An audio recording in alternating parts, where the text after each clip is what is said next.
Hello. In this short presentation, we are going to look at ways that you as an EMI teacher can modify your use of spoken English.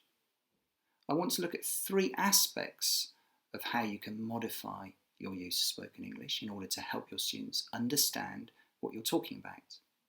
Let me give you an overview then of what these aspects are.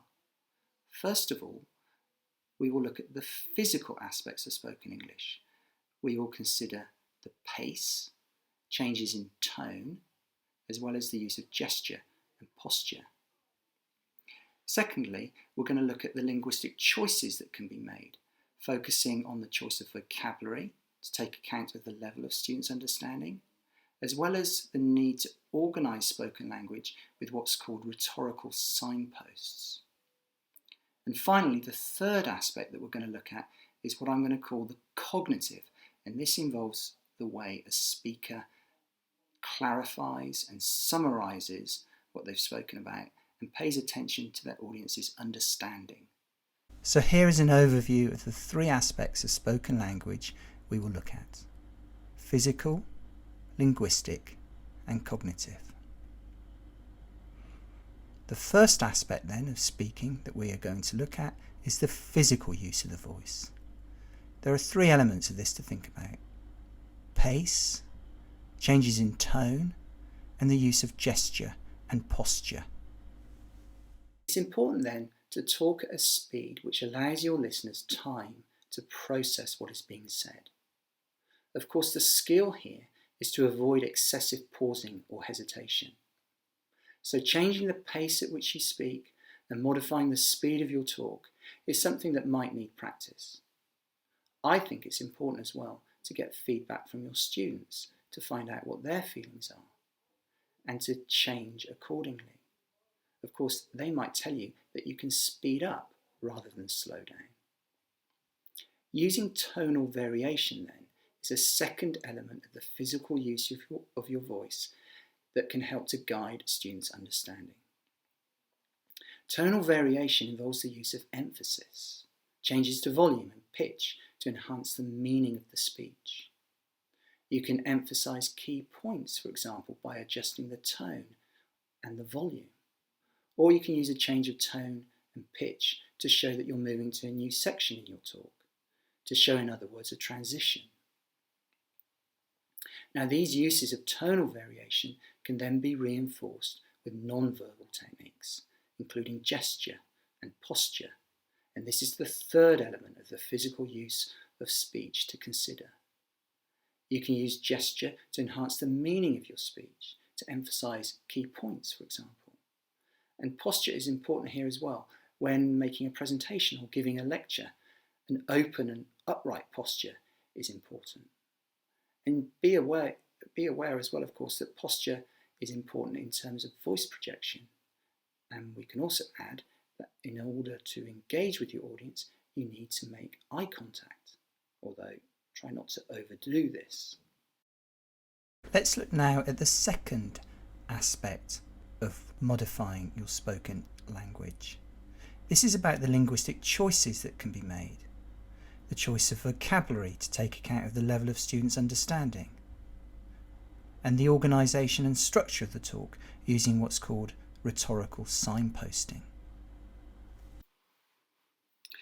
It's important then to consider your choice of vocabulary and to ensure that your vocabulary takes account of the level of your students' understanding.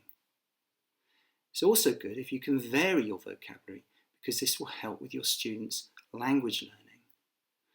So thinking about and planning the vocabulary that you're going to use is an important way in which you can help your students to understand the content of your talk. It's important to organise the content of your talk so that it is relevant, clear and comprehensible to your students. One important way of doing this is to use what are called rhetorical signposts. So, you need to introduce the topic, you need to establish its relevance for your listeners. You need to state your purpose. That can include learning objectives. Then you need to provide an overview of what you're going to talk about and then move in to the first section of your talk. As you move through your talk, it's really important to finish each section clearly and show where you're starting a new section. Transitions, in other words, are really important. And you need to help your students by drawing attention to where you're analysing a point or highlighting something significant, and also where you're giving examples to help illustrate a point. So we've looked now at two aspects of how you as an EMI teacher can modify your spoken language. We've looked at the physical use of your voice, and we've also looked at the linguistic choices that you can make in terms of your use of vocabulary and your use of rhetorical signposts. We're now going to look at the third and final aspect of how you can modify your spoken English, and this is what I'm going to call the cognitive. This involves your use of things like summarization and clarification and other ways in which you pay attention to your audience's understanding. You can support your audience's understanding by paraphrasing and clarifying what you've said. You can also support their understanding by summarizing and concluding. And finally, you can invite questions as a way to check your audience's understanding. So we're now coming to the end of the presentation.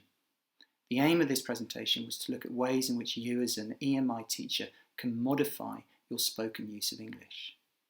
We looked at the physical use of your voice.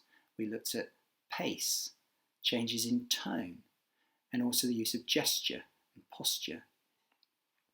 We then looked at linguistic aspects, and we looked at the idea of vocabulary choice and the use of rhetorical signposting. And finally, we looked at what's called the cognitive aspect to your use of spoken English, and we looked at the importance of using summaries and clarification, and also to invite questions in order to check your audience's understanding.